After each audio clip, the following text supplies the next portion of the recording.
ঔষধি গুণ সম্পন্ন সজনে পাতার একটি রেসিপি নিয়ে হাজির হয়ে গেলাম। আসসালামু আলাইকুম, সকলকে শুভেচ্ছা জানাচ্ছি। চ্যানেলের নতুন রেসিপির ভিডিওতে নিয়ে এসেছি সজনে পাতার বড়া। এই বড়াটি ভাতের সাথে খেতে আমার অনেক বেশি ভালো লাগে, তবে আমার বাচ্চারা সস দিয়ে খেতে পছন্দ করে। ওরা সসের সাথে খায় আর আমরা খাই ভাত দিয়ে। সজনে পাতার নানা ঔষধি গুণ রয়েছে, সেজন্য এই সজনে পাতা সংগ্রহ করে আমরা নানাভাবে খেয়ে থাকি। তবে এভাবে বড়া এবং পাকোড়া বানিয়ে খেলে অনেক বেশি টেস্টি মনে হয়। বিকেলের নাস্তা এভাবে বানিয়ে খাওয়া যায়। এছাড়া গরম ভাতের সাথেও খুব বেশি ভালো লাগে। গাছ থেকে সজনে পাতা নিয়ে আসছি, এখন এগুলাকে বেছে নিব। সজনে পাতার ডাটা অংশটা থেকে পাতাটা আলাদা করে নিচ্ছি। শক্ত ডাটা অংশটা ফেলে দিব।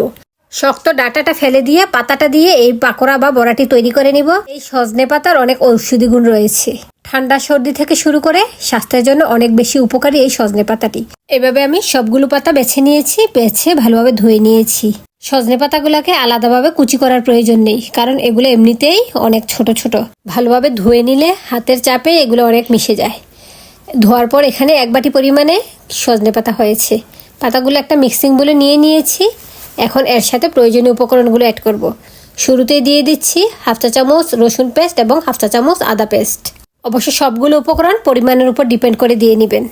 এখানে 1/2 চা চামচ করে দিয়েছি। এখন দিয়ে দিচ্ছি পেঁয়াজ কুচি। এখানে 1/2 কাপ পরিমাণে পেঁয়াজ কুচি দিয়েছি।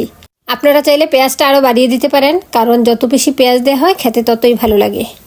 এখন পেঁয়াজ এবং পাতাগুলো একসাথে ভালোভাবে মিশিয়ে নিচ্ছি। হাত দিয়ে ভালোভাবে কষলে নিলে এগুলো ভালোভাবে মিশে যায়।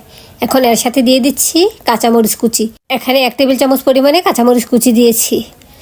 এখন দিয়ে দিচ্ছি গুঁড়া মশলা। এইখানে দিয়ে দিচ্ছি 1 চা চামচ মরিচের গুঁড়া, 1/2 চা চামচ হলুদের গুঁড়া, 1/2 চা চামচ ধনিয়া গুঁড়া, 1/2 চা চামচ জিরা গুঁড়া, সাথে দিয়ে দিচ্ছি পরিমাণ মতো লবণ। অবশ্য মরিচটা বেশি হলেই ভালো লাগে, একটু ঝাল ঝাল হলেই বড়াগুলো খেতে ভালো লাগে।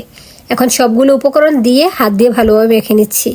আর এই কাজটা অবশ্যই হাত দিয়ে করবেন। হাত দিয়ে ভালোভাবে মেখে নিলেই ভালোভাবে মিশবে, হাত ছাড়া ভালোভাবে মিশে না। আর যেহেতু আমি সজনে পাতাটা কেটে দেইনি, তাই সহজে মিশিয়ে নেওয়ার জন্য হাতেই ব্যবহার করছি। সবগুলো উপকরণ ভালোভাবে মিশিয়ে নিয়ে শেষে এখন এর মধ্যে দিয়ে দিয়েছি 1 বাটি মসুর ডাল বাটা। 1/2 কাপ পরিমাণে মসুর ডাল ভিজিয়ে রেখেছি। 2 ঘন্টা ভিজিয়ে রাখার পর এগুলো বেটে নিয়েছি। এখন এই সজনে পাতার সাথে মিশিয়ে নিচ্ছি। এখানে আমি মসুর ডাল ইউজ করছি, আপনারা চাইলে খেসারি ডাল বা বুটের ডালও বেটে দিয়ে নিতে পারেন। এছাড়াও আপনারা ডালের পরিবর্তে বেসন মিশিয়ে এই বড়াটি বানিয়ে নিতে পারেন। তবে বেসনের বড়ার চেয়ে এই ডালের বড়াটা খেতে অনেক বেশি টেস্টি হয়। আর ডাল বাটাটা দিয়ে নিলে এটা বাইন্ডিংয়ের কাজ করে। হাত দিয়ে মেখে মেখে এই মিক্সারটাকে ভালোভাবে মিশিয়ে নিলাম। এখন আমি বড়াগুলো কোন শেপে বানাবো সেটা দেখিয়ে দিচ্ছি। আর দেখুন এর বাইন্ডিংটা কেমন হয়েছে। ডালটা আমি অল্প পানি দিয়ে বেটেছি, সেজন্য ডালের মিক্সারের ঘনত্বটা পারফেক্ট ছিল। বড়াগুলো আমি এই শেপে বানিয়ে নিব। গোলাকার করে একটু চ্যাপ্টা করে নিয়েছি। চুলে তেল বসিয়ে তেলটা পর্যাপ্ত পরিমাণে গরম করে নিয়েছি। এখন তেলের মধ্যে একে একে আমি বড়াগুলো দিয়ে দিচ্ছি। এই বড়াগুলো একেবারে ক্রিস্পি করে ভাজবো, সেজন্য চুলার আঁচ মিডিয়ামে রেখে ভেজে নিচ্ছি। বড়াগুলো পাতলা পাতলা করে দিব, এতে করে এই বড়াগুলো একেবারে ক্রিস্পি হবে। আর তেলটা গরম হওয়ার পর এই বড়াগুলো দিতে হবে। তেলের পরিমাণ খুব বেশি দিতে হবে না, একেবারে যে ডুবো তেলে ভাজতে হবে এটা নয়।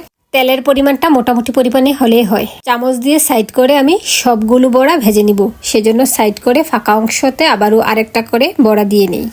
আর বড়াগুলো ভাজার সময় চুলার আঁচ মিডিয়ামে রাখতে হবে। চুলার আঁচ হাইতে করে এই বড়াগুলো ভাজা যাবে না। চুলার আঁচ বাড়িয়ে রাখলে উপর দিয়ে কালার চলে আসবে, ভিতরের অংশটা কাঁচা কাঁচা থেকে যাবে, খেতে ভালো লাগবে না। অবশ্য এই টিপসগুলো আমাদের সকলেরই জানা। আমরা যারা রেগুলার রান্না করি তারা সকলেই এই টিপসগুলো জানি, তবুও সকলকে একটু মনে করিয়ে দেয়া। বড়াগুলোর এক পাশ ভাজা হয়ে আসলে উল্টে দিচ্ছি, অপর পাশটাও ভেজে নিচ্ছি। বড়াগুলোর কালারটা সুন্দর এসেছে। এপাশ ওপাশ করে আমি ভেজে নিচ্ছি। গোল্ডেন ব্রাউন হয়ে গেলে এগুলো তুলে নিব, আর একটু গাঢ় করে নিব। বড়াগুলো প্রায় 4-5 মিনিট সময় যাবৎ ভেজে নিয়েছি। এপাশ ওপাশ ভাজা হয়ে গিয়েছে, এখন চুলা থেকে তুলে নিচ্ছি। দেখুন এর কালারটা একেবারে গাঢ় হয়েছে। আমি একটু গাঢ় করেই ভেজে নিয়েছি যেন একেবারে মচমচে হয়। এখন বড়াগুলো আমি তেল থেকে তুলে নিচ্ছি। এই বড়াগুলো আমি গরম ভাতের সাথে খাই। আমার গরম ভাতের সাথে খেতে অনেক বেশি ভালো লাগে, তবে আমার ছেলেরা খায় সস দিয়ে। তারা সসের চুবিয়ে খেতেই বেশি পছন্দ করে। দেখুন বড়াগুলো কতটা পারফেক্ট হয়েছে, একেবারে মচমচে হয়েছে।